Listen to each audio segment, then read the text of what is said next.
প্রেম কি শুধুই আবেগ, নাকি এর পেছনে লুকিয়ে আছে কোনো অদৃশ্য হিসাব নিকাশ? আজকের ভিডিওতে আমরা কথা বলবো এমন এক বিষয় নিয়ে যা হয়তো অনেকেই ভাবতে চান না, কিন্তু বুঝতে হলে অবশ্যই জানা দরকার। আপনার পার্টনার কি আপনাকে ভালোবাসছে, নাকি শুধুই ব্যবহার করছে? শুনতে কষ্টকর লাগলেও সত্যি হলো, প্রতিটা সম্পর্কের একটা অর্থনৈতিক দিক আছে। না, এখানে টাকার কথা বলছি না, শুধু বলছি দেওয়া আর নেওয়ার ভারসাম্যের কথা। সময়, আবেগ, যত্ন, ত্যাগ, সম্মান, এসবেরও একটা মূল্য আছে। আর যখন এই ভারসাম্য নষ্ট হয়ে যায়, তখন শুরু হয় ব্যবহৃত হওয়ার গল্প। আমি জানি অনেকে এই মুহূর্তে ভাবছেন, সম্পর্কে কি হিসাব করতে হয়? হ্যাঁ, সম্পর্কে অন্ধ ভালোবাসা থাকতে পারে, কিন্তু অন্ধত্ব থাকা উচিত নয়। আজ আমরা ইকোনমিক থিওরি অফ রিলেশনশিপের মাধ্যমে বুঝব কিভাবে চেনা যায় একটা সম্পর্ক স্বাস্থ্যকর নাকি শোষণমূলক। পর্ব 1, সোশ্যাল এক্সচেঞ্জ থিওরি, সম্পর্কের মূল ভিত্তি। 1950-60 দশকের মনোবিজ্ঞানী জর্জ হোমান্স এবং পিটার ব্লু একটা তত্ত্ব দিয়েছিলেন, সোশ্যাল এক্সচেঞ্জ থিওরি। এই তত্ত্ব বলে, মানুষ সম্পর্কে থাকে যতক্ষণ তার লাভ তার খরচ থেকে বেশি হয়।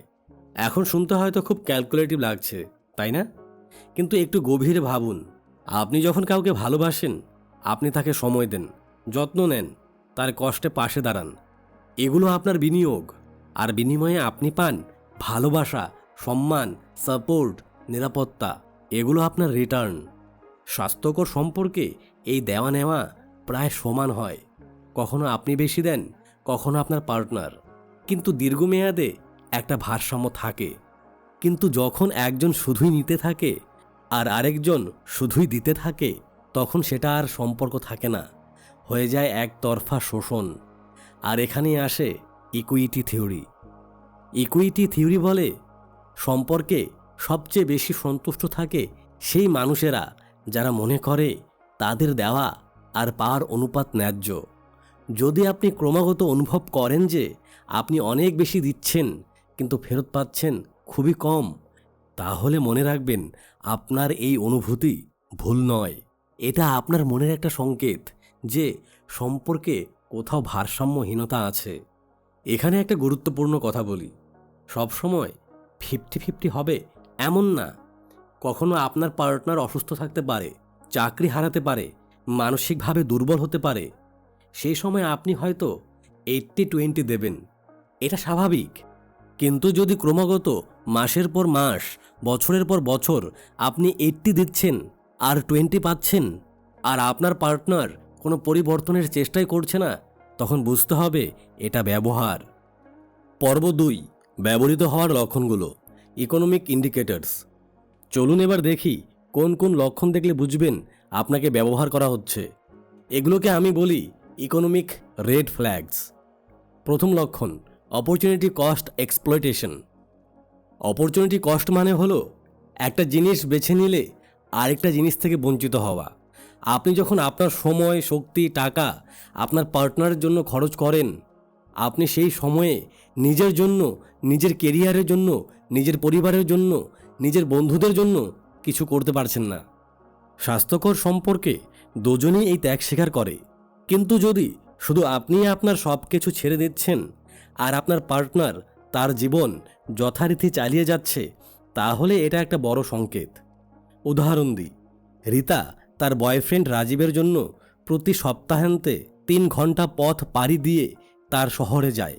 নিজের বন্ধুদের সাথে দেখা বন্ধ করে দিয়েছে। চাকরির প্রমোশনের জন্য যে কোর্স করার কথা ছিল সেটাও ফেলে রেখেছে। কিন্তু রাজীব কি কখনো রীতার শহরে এসেছে? না। রীতার বন্ধুদের সাথে সময় কাটাতে এসেছে? না। রাজীবের জীবনে কোনো পরিবর্তন আসেনি, কিন্তু রীতার পুরো জীবন রাজীবকে ঘিরে। এটা শোষণ, এটা ব্যবহার। দ্বিতীয় লক্ষণ, emotional labour imbalance. Emotional labour মানে হলো সম্পর্কের আবেগিক দায়িত্ব পালন করা, কথা শোনা, সান্ত্বনা দেওয়া, কনফ্লিক্ট রিজলভ করা, পরিবারের সাথে সম্পর্ক ভালো রাখা। এগুলো সবই ইমোশনাল লেবার।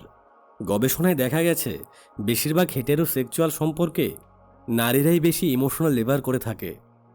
কিন্তু লিঙ্গ নির্বিশেষে যে কোনো সম্পর্কে যদি একজনই সব আবেগিক ভার বহন করে, সেটা অস্বাস্থ্যকর। আপনার পার্টনারকে শুধু তার সমস্যার কথা বলে, কিন্তু আপনার সমস্যার কথা শুনতে চায় না। ঝগড়ার পর মিটিয়ে নেওয়ার উদ্যোগ কি সবসময় আপনিই নেন? আপনার পরিবারের সাথে সম্পর্ক রক্ষায় পার্টনার কি কোনো চেষ্টা করে, নাকি শুধু আপনিই তার পরিবারের সাথে ভালো সম্পর্ক রাখার জন্য প্রাণপণ চেষ্টা করে যাচ্ছেন? তৃতীয় লক্ষণ, সাঙ্ক কস্ট ফ্যালেসির অপব্যবহার।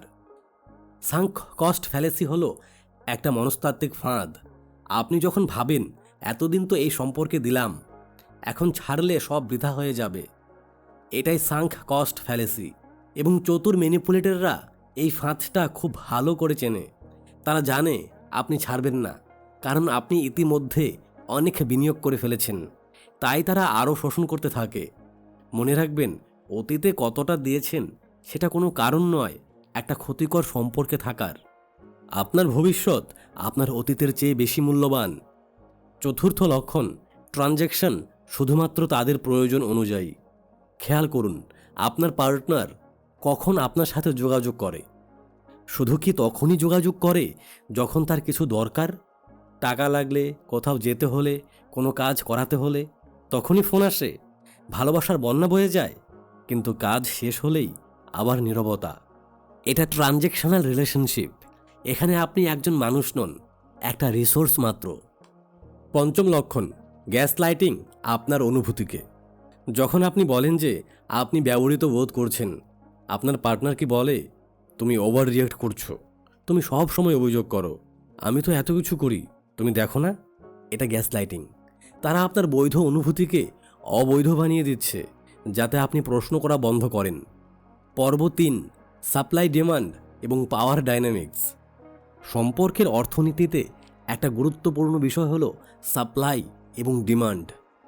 যখন একজন মনে করে যে তার পার্টনার সহজে পাওয়া যায় না আর নিজে যথেষ্ট পাওয়ার যোগ্য নয়, তখন তৈরি হয় পাওয়ার ইমব্যালেন্স।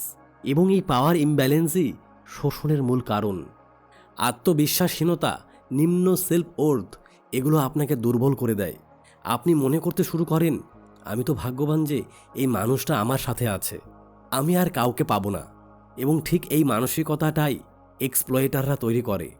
তারা ক্রমাগত আপনার আত্মবিশ্বাস ভাঙতে থাকে, আপনার চেহারা নিয়ে কটাক্ষ করে, আপনার যোগ্যতা নিয়ে প্রশ্ন তোলে, আপনার বন্ধু পরিবার থেকে আলাদা করে দেয়। উদ্দেশ্য একটাই, আপনাকে এত নির্ভরশীল করে তোলা যে আপনি ছাড়ার কথা ভাবতেই পারবেন না। কিন্তু সত্যি কথা হলো, সম্পর্কে কারো মার্কেট ভ্যালু বেশি বা কম নয়। দুজন মানুষ দুজনকে সমান মর্যাদা দিয়ে, সমান সম্মান দিয়ে সম্পর্ক করে। যে কোনো সম্পর্ক যেখানে একজন মনে করে অন্যজন তার চেয়ে বেটার এবং এই অন্যায় সহ্য করা উচিত, সেটা বিষাক্ত। আরেকটা কথা বলি, অনেক সময় মানুষ স্কারসিটি মাইন্ডসেটে ভোগে। মনে করে প্রেম দুর্লভ, ভালোবাসা দুর্লভ, তাই যা পেয়েছি তাই আঁকড়ে ধরে থাকতে হবে। কিন্তু প্রকৃত সত্য হলো, সম্মান, ভালোবাসা, যত্ন, এগুলো আপনার মৌলিক অধিকার। এগুলো পাওয়ার জন্য আপনাকে শোষিত হতে হবে না। পর্ব 4, ইনভেস্টমেন্ট ভার্সেস রিটার্ন। কখন সম্পর্ক ছাড়তে হয়? এখন আসি সবচেয়ে কঠিন প্রশ্নটায়। যদি বুঝেই যাই যে আমি ব্যবহৃত হচ্ছি, তাহলে কি করব? প্রথমে চেষ্টা করুন কমিউনিকেট করতে। স্পষ্টভাবে নির্দিষ্ট উদাহরণসহ আপনার পার্টনারকে বলুন আপনি কি অনুভব করছেন। বলুন, আমি অনুভব করছি আমাদের সম্পর্কে আমি অনেক বেশি দিচ্ছি। উদাহরণস্বরূপ, গত 3 মাসে আমি 10 বার তোমার কাছে গেছি, কিন্তু তুমি একবারও আমার কাছে আসোনি। একটা স্বাস্থ্যকর সম্পর্কে আপনার পার্টনার এই কথা শুনে ডিফেন্সিভ হবে না। তারা বুঝতে চেষ্টা করবে, ক্ষমা চাইবে, পরিবর্তনের চেষ্টা করবে। কিন্তু যদি আপনার পার্টনার আপনার অনুভূতিকে ডিসমিস করে, দোষারোপ করে বা প্রতিশ্রুতি দিয়ে কিছুই না করে, তাহলে বুঝতে হবে তাদের পরিবর্তনের ইচ্ছা নেই। এখন আপনাকে একটা কঠিন সিদ্ধান্ত নিতে হবে। ইকোনমিস্টের ভাষায় বলতে গেলে, আপনার এক্সপেক্টেড ফিউচার রিটার্নস কি আপনার কন্টিনিউ ইনভেস্টমেন্টের যোগ্য? অর্থাৎ এই সম্পর্কে আরও সময়, শক্তি, আবেগ দিয়ে আপনি কি ভবিষ্যতে কোনো ইতিবাচক পরিবর্তন আশা করতে পারেন, নাকি আপনি শুধু নিজের শক্তি নষ্ট করছেন? যদি আপনার পার্টনার বারবার একই আচরণ করতে থাকে, প্রতিশ্রুতি ভাঙতে থাকে, আপনার সীমা লঙ্ঘন করতে থাকে, তাহলে তাদের পাস্ট বিহেভিয়ার হলো তাদের ফিউচার বিহেভিয়ারের সবচেয়ে ভালো প্রেডিক্টর। সম্পর্ক ছাড়া কঠিন, বিশেষত যখন আপনি সত্যিই ভালোবাসেন। কিন্তু একতরফা ভালোবাসা কখনোই টেকসই নয়। আপনি নিজেকে শূন্য করে অন্যকে পূর্ণ করতে পারবেন না। মনে রাখবেন, সম্পর্ক ছাড়া মানে ভালোবাসায় বিশ্বাস হারানো নয়। এর মানে হলো নিজের প্রতি ভালোবাসা থেকে একটা ক্ষতিকর পরিস্থিতি থেকে বের হওয়া। সম্পর্কে হিসাব থাকবে না, এটা একটা সুন্দর আদর্শ, কিন্তু বাস্তবতা হলো সুস্থ সম্পর্কেও একটা ভারসাম্য থাকে। সেটা হয়তো সচেতনভাবে হিসাব করা নয়, কিন্তু একটা স্বাভাবিক গিভ অ্যান্ড টেক থাকে। যখন এই ভারসাম্য নষ্ট হয়, যখন একজন শুধু নেয় আরেকজন শুধু দেয়, তখন সেটা আর প্রেম থাকে না, হয়ে যায় শোষণ। আপনার মূল্য আছে, আপনার সময়ের মূল্য আছে, আপনার আবেগের মূল্য আছে, এবং যে মানুষ এই মূল্য দিতে পারে না, তার সাথে থাকার কোনো মানে নেই। মনে রাখবেন, একা থাকা এবং ব্যবহৃত হওয়া, এই দুটোর মধ্যে বেছে নিতে হলে একা থাকাই অনেক বেশি মর্যাদাপূর্ণ। আপনি যদি এই ভিডিও দেখার পর নিজের সম্পর্কের দিকে তাকান এবং কিছু অস্বস্তিকর সত্য দেখতে পান, তাহলে জানবেন এই উপলব্ধিটাই প্রথম ধাপ। এর পরের ধাপ হলো কাজ করা, হয় সম্পর্ক ঠিক করা, নয়তো নিজেকে বাঁচানো। এবং শেষ কথা, আপনি ভালোবাসার যোগ্য, শুধু ভালোবাসার নয়, সম্মান, যত্ন, মর্যাদার যোগ্য। এর চেয়ে কম কিছুতে রাজি হবেন না। আজকের ভিডিও এখানেই শেষ। এই টপিক নিয়ে আপনার কোনো ভাবনা বা অভিজ্ঞতা থাকলে কমেন্ট করুন, এবং এই ভিডিও যদি কারো কাজে লাগে মনে হয় তাহলে শেয়ার করুন। হয়তো আপনার শেয়ার করা ভিডিওটা কারো জীবন বদলে দিতে পারে। ভালো থাকবেন, নিজের যত্ন নেবেন।